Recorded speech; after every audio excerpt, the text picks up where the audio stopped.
Le Coran prétend corriger la foi chrétienne, mais il tire à côté.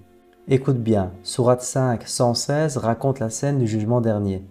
Et Allah interroge Jésus. As-tu dit, prenez moi et ma mère comme deux dieux en dehors d'Allah? Autrement dit, selon ce verset, des chrétiens auraient adoré Jésus et Marie aux côtés d'Allah. C'est présenté comme la Trinité, Allah, Jésus et Marie. Mais le problème, c'est qu'aucun chrétien n'a jamais cru cela. La foi chrétienne affirme un seul Dieu, une seule essence, en trois personnes réelles, le Père, le Fils et le Saint-Esprit. Marie n'est pas une déesse, elle est Théotokos, mère de Dieu, parce que le Fils éternel s'est fait homme. Montrez-moi un seul credo antique qui affirme la divinité de Marie. De Nicée en 325 à Chalcédoine en 451, il n'en existe aucun. 2000 ans de liturgie et il n'existe aucun texte d'adoration divine pour Marie. Cher ami, ta critique ignore un fait historique crucial. Le Coran ne déforme pas la Trinité. Il vise des pratiques spécifiques. L'un des pères de l'Église, Épiphane de Salamine, a documenté l'existence des collyridiens, un groupe qui, au IVe siècle, adorait Marie et lui offrait des sacrifices. Le Coran, en mentionnant l'adoration de Marie, ne s'attaque pas à un fantasme, mais à une déviation bien réelle qui existait à l'époque. Et l'absurdité de ce qu'on vient de lire n'est pas un cas isolé. Sourate 4, 171. Ne dites pas 3.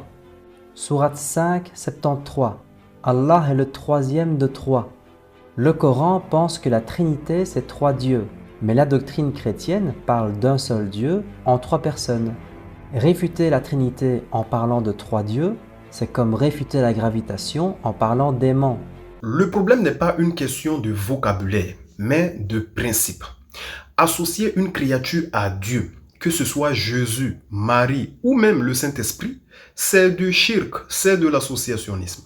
Que les chrétiens appellent cela un seul Dieu en trois, ou bien trois dieux, ça ne change strictement rien.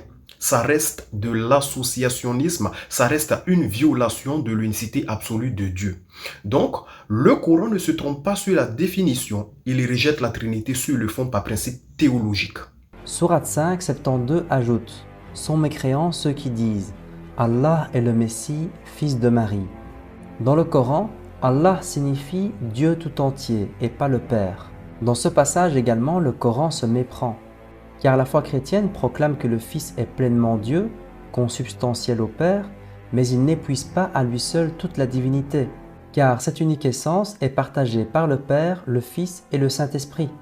Le Fils possède toute la plénitude de la divinité, sans être la totalité de Dieu en tant que personne unique. Et ce n'est pas tout, car le Coran se méprend également sur la question de la filiation divine. Le Coran rejette également l'idée de fils de Dieu, parce qu'il l'imagine comme une naissance biologique. Or, la foi chrétienne parle d'une génération éternelle, en dehors du temps et de toute sexualité. Donc, réfuter la filiation divine au nom de la biologie, c'est répondre à côté d'une affirmation métaphysique. Encore une fois, c'est complètement faux. Le Coran ne se méprend pas sur le concept de génération éternelle. Il le rejette explicitement. Dans la sourate 112, Allah subhanahu wa ta'ala nous dit « Il n'a jamais engendré, il n'a pas été engendré ». Ce n'est pas une question d'incompréhension, mais justement une unicité absolue. En islam, toute forme de filiation divine, qu'elle soit biologique ou métaphysique, est incompatible avec la transcendance divine et son unicité absolue. Imagine maintenant un livre qui prétend réfuter l'islam, en affirmant que les musulmans adorent Mohammed, la lune et une pierre noire. On verrait tout de suite la caricature. C'est exactement ce que fait le Coran avec la foi chrétienne.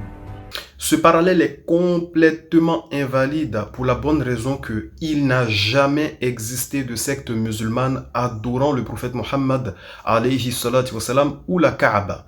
Allah Ta'ala nous dit فَلْيَعْبُدُ رَبَّ هَذَا الْبَيْتِ qu'il adore donc le Seigneur de cette maison, c'est-à-dire la Kaaba, et le prophète nous a appelé à adorer Allah. En revanche, le Coran critique une doctrine, donc la divinité de Jésus, et aussi une pratique concernant le culte de Marie, qui ont bel et bien existé.